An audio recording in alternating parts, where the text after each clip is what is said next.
I haven't played survival Minecraft in a long time. That last video that I made in this world was just kind of like as just a stress relief mechanism, I guess you can call it, and that's what it is tonight too. I feel like my life is getting so stressful. Just like every day there's a new thing, and even once I figure something out, it's like there's two more things that are causing issues. It's crazy how many of my problems I feel like they stem from just like money issues, like just not having enough money for bills. I don't even live a fancy lifestyle. I have an older car. I like I pay rent. I'm not living lavishly. Um, but so much of my stress still comes from what feels like not having enough money to just like survive. And so that's kind of what's been on my mind recently.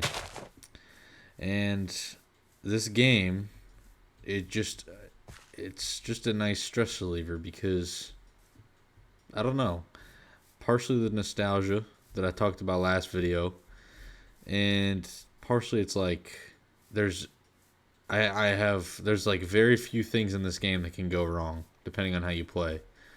Like you can only run out of food, and I mean that's really it. Everything else is like if you get attacked by a mob, like that's predictable. But for the most part, you have control of everything else, which is pretty nice.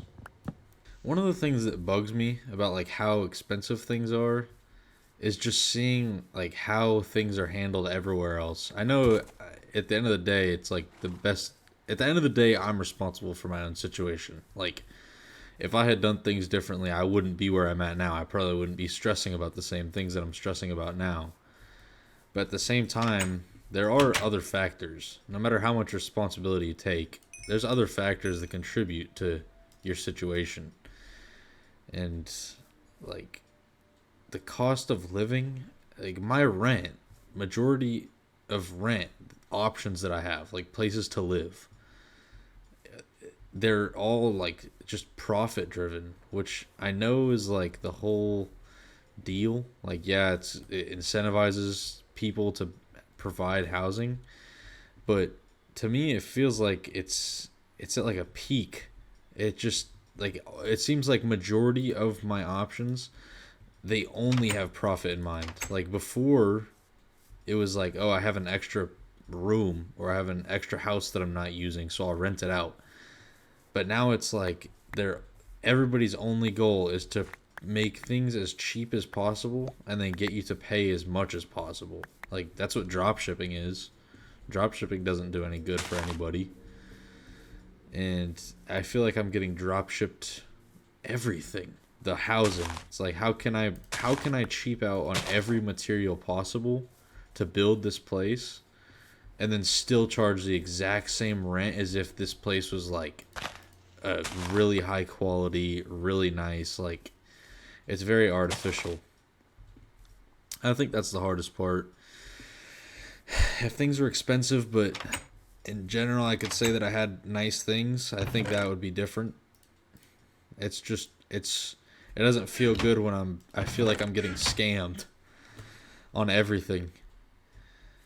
And there's other things that cost money, like I mean like school. I'm in school right now. I went back to school later on. I took some time off after like after high school. I just basically didn't do anything. I just like worked in restaurants and screwed around. And now I'm like, yeah, maybe school's not that bad of a deal. So I'm back in school now. And even that, it's like expensive. And I'm nervous about the outcome of that.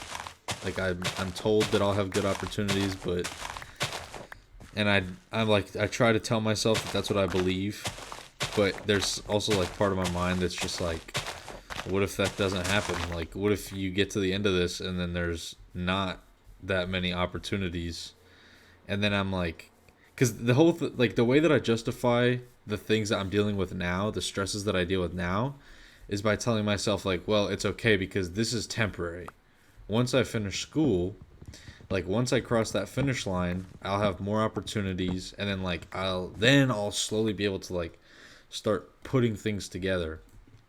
But at the same time, there's like part of my brain that's just like, bro, what if you get there and there's just nothing, and yeah, I have to continue living the way that I'm living, and that's it. Like I'm stuck in this eternal hell. This is just I try to stay positive about it though. But god damn, it gets hard. It gets hard to stay positive sometimes. And I know that I can be a negative person semi frequently. It's like something that I would like to work on. Example. I'm driving and like maybe somebody they're not even they do something stupid, but it doesn't even affect me at all. Like let's say I'm in like the far left lane on the highway. There's like 4 lanes, and I see somebody in the far right lane, and they're just going so slow that it's like backing up traffic in the right 2 lanes. If I'm in a bad mood or something, I just like I don't do anything to that person. I don't like flip out like that, but in my head I think like, bro, what is wrong with them? Like, what an idiot. And I start cursing this person that I don't know. I mean, like, there could be any list of things. Maybe their car is breaking down. Like, that's what I do. I basically I every time I catch myself being negative, I try and loop back and be like, well, there's like all of these different explanations as to why that person could be doing this, or why the world works this way. And hopefully long term I can slowly get to a point where I'm not just like defaulting to negative outlooks on everything. But I know I've still got a little bit of a road ahead of me to get to that point. Outside of those moments that I do have, I'd say I'm usually pretty positive. I try to encourage people. I try to encourage kids to like do stuff, to like keep moving and like keep pursuing things. I try and encourage my siblings. Stuff like that. I really would like to make the world a better place for everybody. I would like to that's like long term, I would really like to just make the world a better place for everybody. Whether it be like by making people happy or providing like better housing options. I feel like that is just like the best way to do it, because there was a little bit of time where the best way to help people improve their life was like to sell a new software that like combined all your photos in the same place. Wow.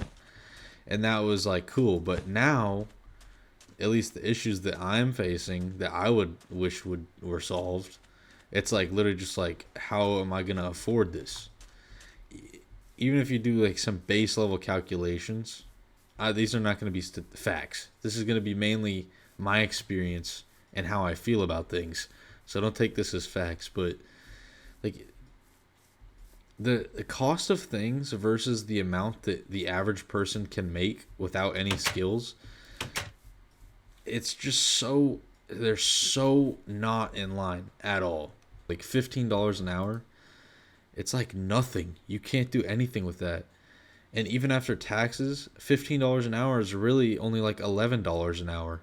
Like $11 or $12 an hour. I don't know. But this Minecraft world is nice. Ultimately, I would like to have a little farm. I think the thing I like about this Minecraft world is that I can just do things in this game that I can't in real life. Like, I can just chill. I can relax. I can plant these trees. I can go make a little farm if I want. Anything. I can just claim anything. That maybe is not the best thing to enjoy, I guess. But like, just the idea of having something is cool, I guess. Not renting. Because renting is like the easiest way to just be poor forever. If you don't know these things. But yeah, so in Minecraft, I own this. This would probably be like nice little... I mean, what are we talking here? What is this? A 5 by 8 square meters? Is that what this is? 5 by 8 meters squared. This would probably run you a quick little like $1,300. And it doesn't even have a fucking water hookup. We got central heating, but I know the cooling is going to be crazy. Can I give this guy an apple? What's up, big homie? I can. I wish he, like... Oh, he does. He eats it. That's dope. That's dope. Alright, you're going to be my horse now, even though I don't have a saddle. I'm going to have to, like, dig a hole to keep him in. Yes! Horse acquired. Okay. Now we need to get a little hole in the ground to keep our new friend. And it is going to be right here. This is going to be our horse quarters. Let's get... I got to make some of these things. I can never remember the recipes for fence posts versus the fence gates. Oh wait, that's not going to work because you can jump out right there. We don't want our horse homie escaping. With this right here. Hello? There we go. Now hopefully... Alright, which one of you is the homie? Are you the homie? I think this is the homie. Will you get inside of there? Oh, come on. Oh, this is so rough. Can you just jump up there real quick? Please? Please, would you? Please? What about slabs? Can I use slabs to get... God damn it. No, no, no, no, no. What are you doing? What are you doing? You're going this way. Nope. You're going into the horse quarters. Beautiful. Okay.